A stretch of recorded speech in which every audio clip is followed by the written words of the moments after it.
I'm Bethany Coleman. My family stranded me in Genoa, on purpose. A crowded market. No passport. No money. Only a payphone that tasted like rust. I dialed. Lindsay's voice crackled. You're bothering everyone, Bethany. Mom sighed. This is your fault. Their laughter washed through the line, warm and cruel. They hung up. The noise of the market went silent in my chest. I stood there, gripping plastic like it could save me. It wouldn't. Because they planned it. My own family, turning me into a joke. I wasn't just lost. I was betrayed. Hours later, they finally saw me again. I wasn't alone. I was standing beside someone they never expected.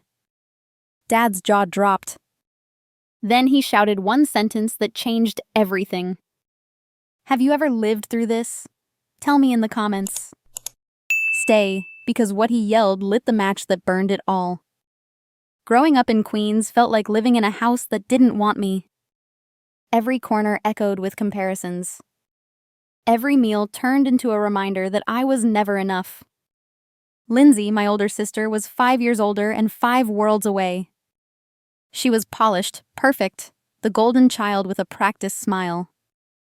By 27, she ran meetings at a big bank. I was painting alone in my tiny NYU dorm. Why can't you be more like Lindsay? Mom's voice cut sharper than her diamond ring. Cheryl Coleman lived for appearances and spotless countertops. She ironed every curtain and every story we told the neighbors. If paint stained my jeans, she'd hiss, "You're embarrassing us, Bethany. Change those rags." Dad spoke rarely, but silence can be a blade. When he did speak, it was the same dull command. Get a real job, Bethany. No warmth, no belief, just resignation. Family dinners felt like performance reviews I never passed. Lindsay sipped her wine and tilted her head. That's cute, Bethany. Drawing isn't a career. Laughter floated around the table like smoke. I learned to laugh quietly so I wouldn't cry. I poured myself into art school, sketching until dawn. Even there, I felt like a misprint in a glossy catalog. Classmates chased gallery internships and famous mentors. I just wanted one person to see me. Then came Eric, all charm and business plans. He loved my fire until it stopped serving his goals. When I chose painting over grad school, his smile died. You're throwing your life away, he said, clear and cold. He left without looking back. I told Mom. She didn't blink. If you'd listened to him, maybe he'd have stayed. Lindsay laughed, flipping her hair like a curtain. You're too much, Bethany, always chasing fantasies. That night I cried into my pillow, quiet as snowfall. No one heard. No one cared. The house hummed with refrigerators and other people's dreams. I stared at the ceiling until the room turned blue. They thought I'd stay small forever. They were wrong. Because pain doesn't end you. It tempers the steel you'll need later. When they left me in Genoa, I thought it was the end. But maybe it was the first real beginning of my life. That night, I walked until my legs gave out. The market had gone quiet, the smell of roasted nuts fading. I sat near a fountain, cold water rippling under streetlights. No passport, no wallet, no one coming back. Only the echo of their laughter still burning in my chest. I had my sketchbook. That was all. Paper, pencil, and the stubborn belief that I could survive. By morning, I found a small hostel near the port. The woman at the desk, Maria, frowned at my trembling hands. You lost? She asked in heavy Italian. Yes, I whispered, but I can draw. She tilted her head. Then draw me. I sketched her in graphite, every wrinkle, every tired kindness. She smiled. You stay one night, no charge. That portrait hung behind her counter for months. My first trade, art for shelter. The next days were work. Hard, endless work. Cleaning rooms, carrying linens, scrubbing floors until my hands ached.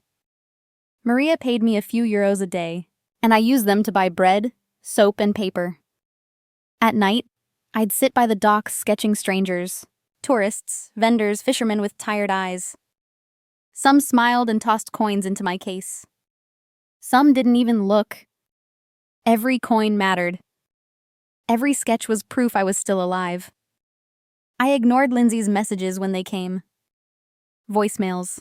Fake concern. I didn't need their guilt or pity. They'd left me to vanish. So I'd become something they couldn't ignore. Days turned into weeks. I learned the rhythm of Genoa. The bells, the waves, the voices. One afternoon, a cafe owner named Luca noticed my drawings. "You paint?" he asked. "Yes," I said, unsure. "Good. Paint my wall, make it the sea." I worked through the night, painting waves that felt like home. By dawn, my hands were shaking. Luca stared at the mural, silent, then nodded. "You have gift," he said. €50. It wasn't much. But it was mine. I held the money like a heartbeat. For the first time, I felt capable. I rented a room the size of a closet, with peeling wallpaper and a window overlooking rooftops. Still, it was freedom. I was eating less, sleeping little, but I was standing on my own 2 feet. Every night, their voices returned. Mom's lectures, Lindsay's laughter, Dad's silence. They haunted me, but they couldn't reach me anymore. Each stroke of my pencil was rebellion. Each mural a quiet act of revenge. If you've ever been left behind, if you've ever had to start over, you're not alone. Some of us don't rise with applause. We rise in silence with dirty hands and unshakable hearts. And I was just beginning to rise. Months turned into years, and Genoa became my quiet revolution.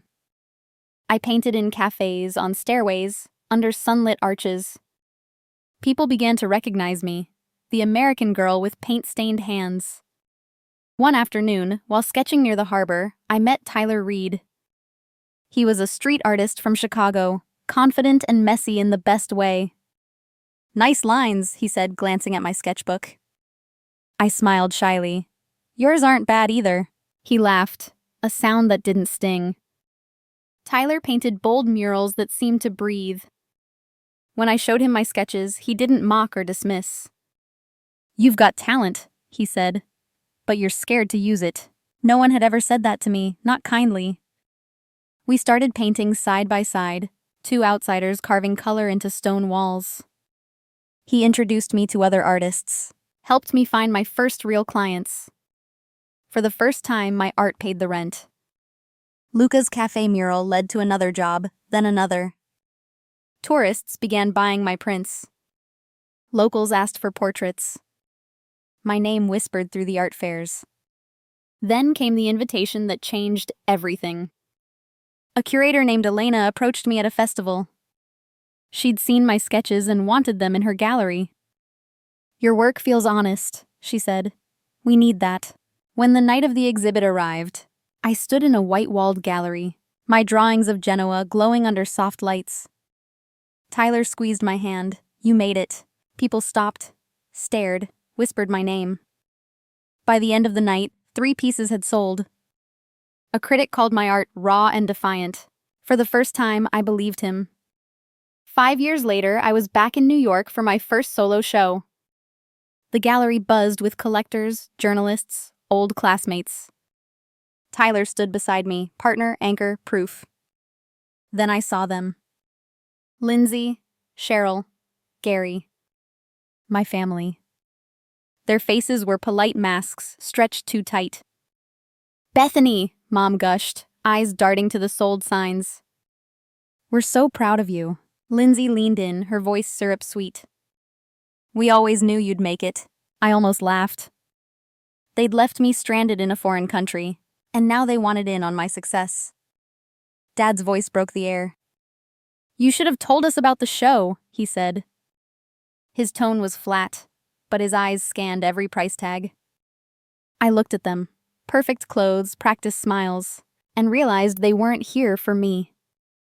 They were here for what I'd built. "If you've been through this," I whispered to myself, "you're not alone." Tyler joined me, placing a hand on my back.